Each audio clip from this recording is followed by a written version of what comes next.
दुनिया भारत की उपलब्धियों और कामयाबियों की सराहना कर रही है। हम पूरा विश्वास है कि जिन अग्रजों ने भारत की आजादी के लिए लड़ाई लड़ी थी, वे आगे बढ़ती हमारी कोशिशों को आनंदित होकर आशीर्वाद दे रहे होंगे। हमने सबका प्रयास के माध्यम से व्यापक सुधारों और ठोस नीतियों के क्रियान्वयन पर ध्यान केंद्रित किया है, जिनके परिणाम स्वरूप जन भागीदारी और जरूरतमंद लोगों को लक्षित समर्थन मिल सका है। इससे हमें मुश्किल वक्त में अच्छा करने में मदद मिली है। दुनिया में भारत का कद कई शानदार उपलब्धियों की वजह से बड़ा है।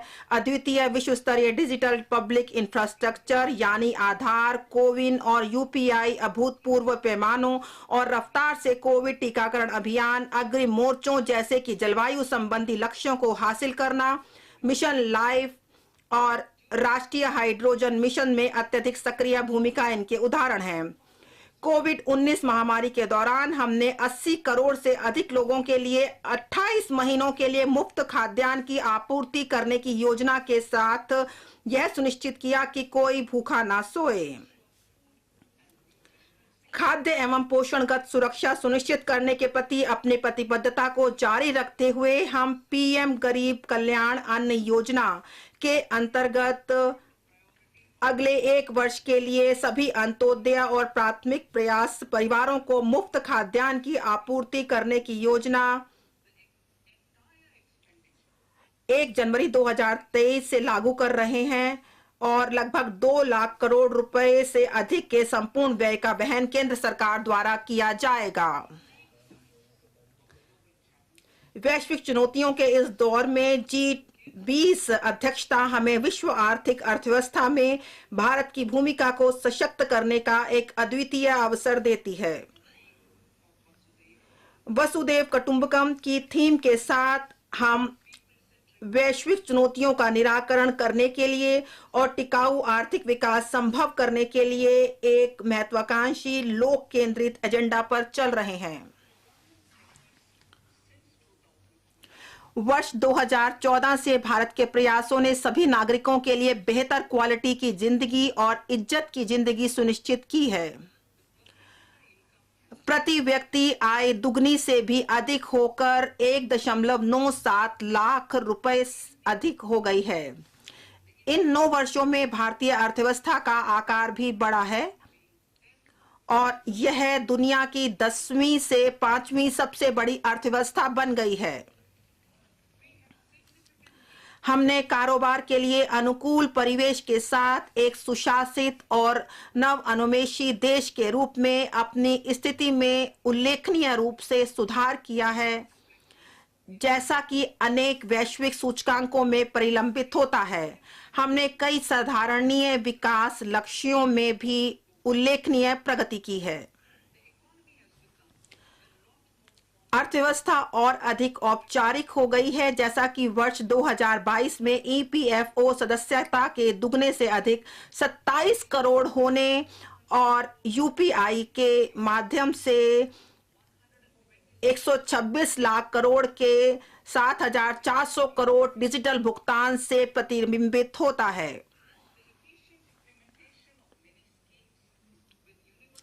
लक्षित लाभों को सबके लिए सुलभ कराने के साथ अनेक योजनाओं के कुशल कार्यान्वयन के परिणाम स्वरूप समावेशी विकास संभव हुआ है। कुछ योजनाएं इस प्रकार हैं। स्वच्छ भारत मिशन के अंतर्गत 11.7 करोड़ परिवारों में शौचालय, उज्ज्वला के अंतर्गत 9.6 करोड़ एलपीजी कनेक्शन,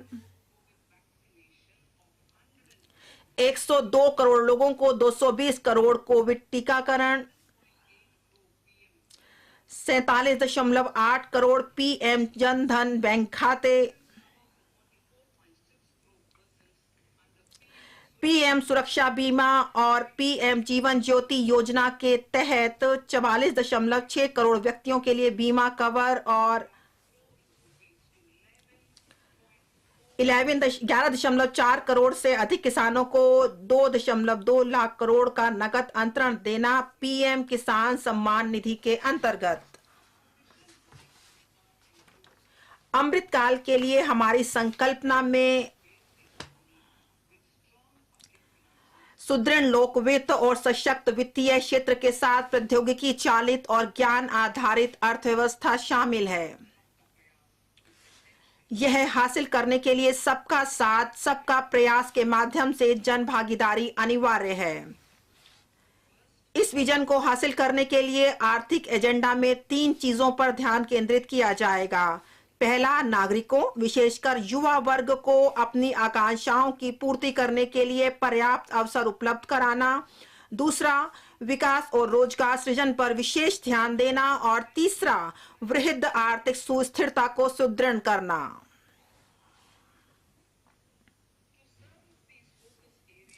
इन क्षेत्रों में काम करने के लिए भारत एट 100 तक की हमारी यात्रा में ध्यान किए जाने वाली इन क्षेत्रों के लिए हमने यह माना है कि अमृत काल के दौरान निम्नलिखित 4 मौके रूपांतरकारी हो सकते हैं।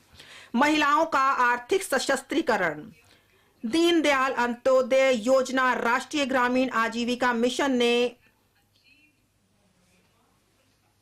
असाधारण कामयाबी हासिल की है। ग्रामीण महिलाओं को 81 लाख स्व सहायता समूह से जोड़कर हम इन समूहों को अगले स्तर पर, जो कि आर्थिक सुशासन दिया जाएगा, और बड़े स्तर पर हम उनको जोड़ेंगे और प्रत्येक के पास कई हजार सदस्य होंगे और जिन्हें पेशेवर तरीके से संचालित किया जाएगा। उन्हें कच्चा माल की आपूर्ति की जाएगी और उन्हें उत्पादों की बेहतर डिजाइन, गुणवत्ता, ब्रांडिंग और मार्केटिंग के साथ उनकी सहायता की जाएगी।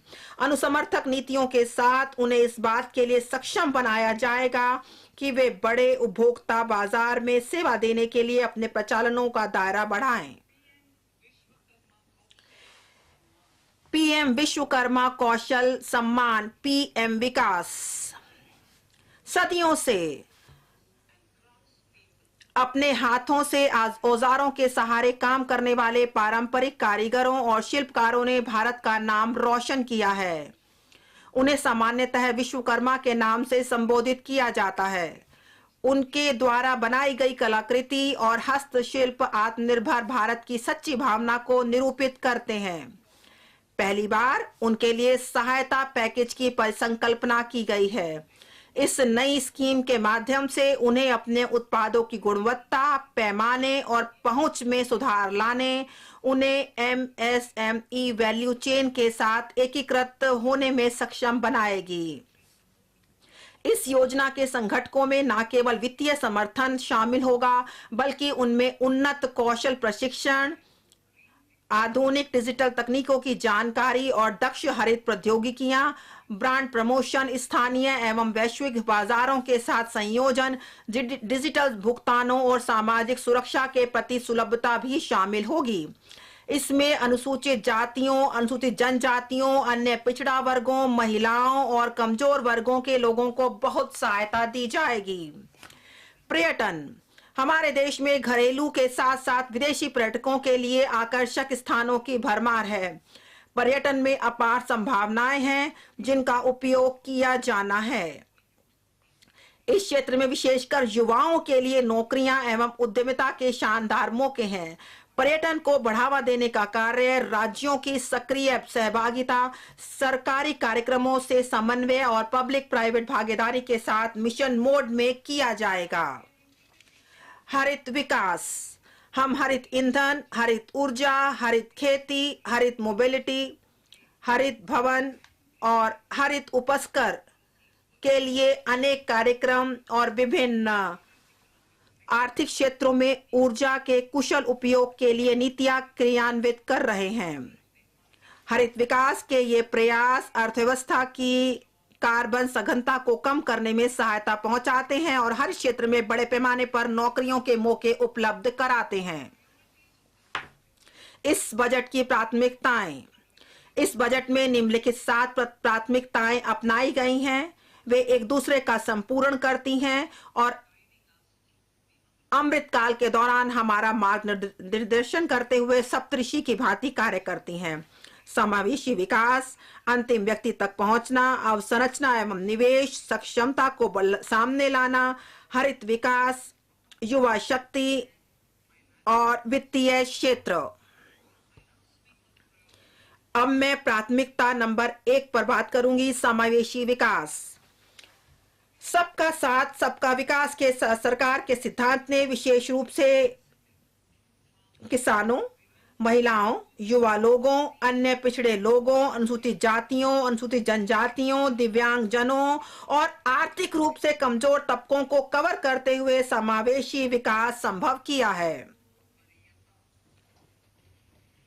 सभी को हमने वरीयता दी है और हमने विशेष रूप से जम्मू कश्मीर, लद्दाख और पूर्वोत्तर पर भी निरंतर ध्यान दिया है। यह बजट इन प्रयासों को आगे बढ़ा रहा है।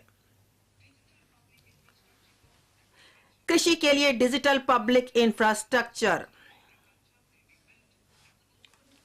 एक खुले स्रोत, खुले मानक और अंतर प्रचालन योग्य लोकहित के रूप में कृषि के लिए डिजिटल पब्लिक इंफ्रास्ट्रक्चर का निर्माण किया जाएगा। इससे फसल नियोजन एवं स्वास्थ्य के लिए संगत सूचना सेवाओं, फार्म इनपुट के प्रति बेहतर सुलभता, ऋण एवं बीमा, फसल आकलन के लिए सहायता, मार्केट इंटेलिजेंस और एग्रीटेक इंडस्ट्री एवं स्टार्टअप्स के विकास के लिए समर्थन के माध्यम से समावेशी किसान केंद्रित समाधान संभव हो पाएंगे। कृषि वर्धक निधि, agriculture accelerator fund, agri startups खोलने के लिए जो युवा उद्यमी है ग्रामीण क्षेत्रों में, उनके लिए उन्हें प्रोत्साहित करने के लिए कृषि वर्धक निधि स्थापित की जाएगी। इस निधि का उद्देश्य होगा किसानों के सामने पेश आ रही चुनौतियों का नवोन्मेषी एवं किफायती समाधान उपलब्ध कराना। यह कृषि पद्धतियों को बदलने, उत्पादकता एवं उत्पाद को बढ़ाने के लिए आधुनिक प्रौद्योगिकी भी शामिल की जाएगी। अतिरिक्त लंबे रेशेदार कपास की उत्पादकता बढ़ाने के लिए हम पब्लिक प्राइवेट भागीदारी PPP के माध्यम से क्लस्टर आधारित और वैल्यू चेन दृष्टिकोण अपनाएंगे। किसानों, राज्य और इंडस्ट्री के परस्पर सहयोग से इनपुट आपूर्ति, एक्सटेंशन सेवाओं और मार्केट लिंकजों की व्यवस्था की जाएगी। आत्मनिर्भर बागवानी स्वच्छ पौध कार्यक्रम, हम 2200 करोड़ के परिव्यय से हाई वैल्यू बागवानी फसलों के लिए रोग मुक्त गुणवत्तापूर्ण पौध सामग्री की उपलब्धता बढ़ाने के लिए आत्मनिर्भर स्वच्छ पौध कार्यक्रम का शुभारंभ करेंगे। मिलेट के लिए वैश्विक केंद्र श्री अन्न,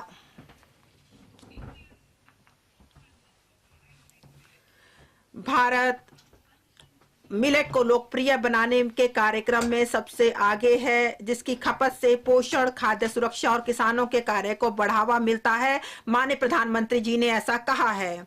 हम दुनिया में श्री अन्न के सबसे बड़े उत्पादक और दूसरे सबसे बड़े निर्यातक हैं। हम कई प्रकार के श्री अन्न उगाते हैं, जैसे कि ज्वार, श्री रागी, श्री अन्न बाजरा, श्री कुट, श्री अन्न रामदाना, कंगनी, कुटकी, कोदो, चीना और सामा।